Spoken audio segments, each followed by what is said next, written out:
okay, we've walked down the street. We're really in the center of town here.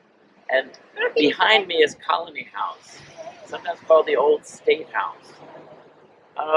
Built in 1739. This served the government of the colony of Rhode Island. The governor would be here, the assembly would be here. The designer was named Richard Munday, and I guess I'm just thinking of different events that would have happened over the course of the almost 300 years this building has stood.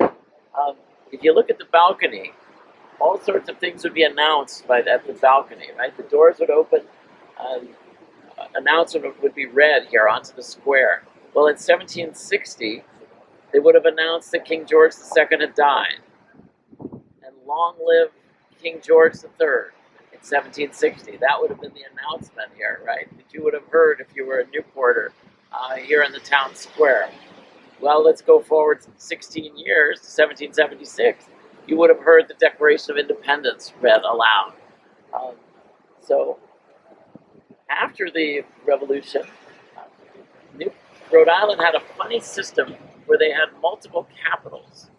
So even though Rhode Island's such a small state, in the 1800s, we actually had 5 different capitals. So Newport remained one of the capitals of the state of Rhode Island.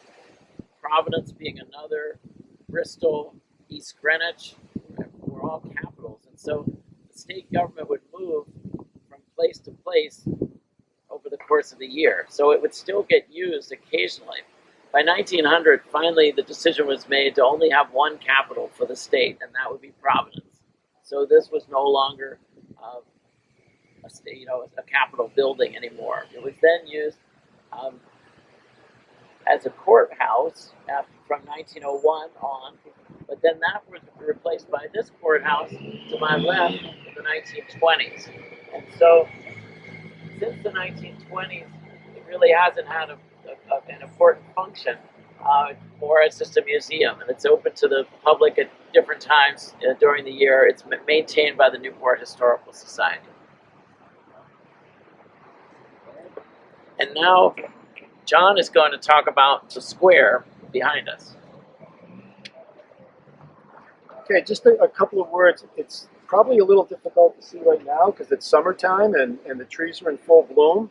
But this is Washington Square. In colonial times, it was called the Parade. It was the town common, basically, and then named after George Washington. But what is unique about it, and it's so historical, Dan and I were just saying, as you heard from Professor Quinn, the seat of government was on this end of the square.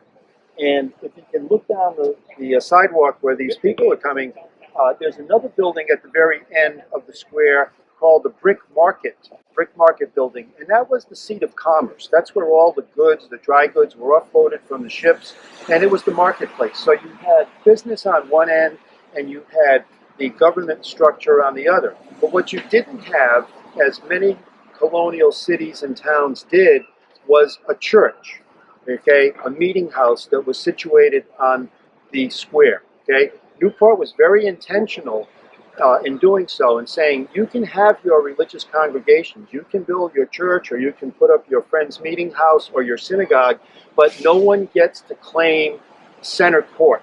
So it was very unique for the time. Many of you who live in Connecticut, Massachusetts are probably familiar with, you go to your town and there's a meeting house, congregational church up at the end, and it kind of sends a message that this is the congregation that is the majority in that community.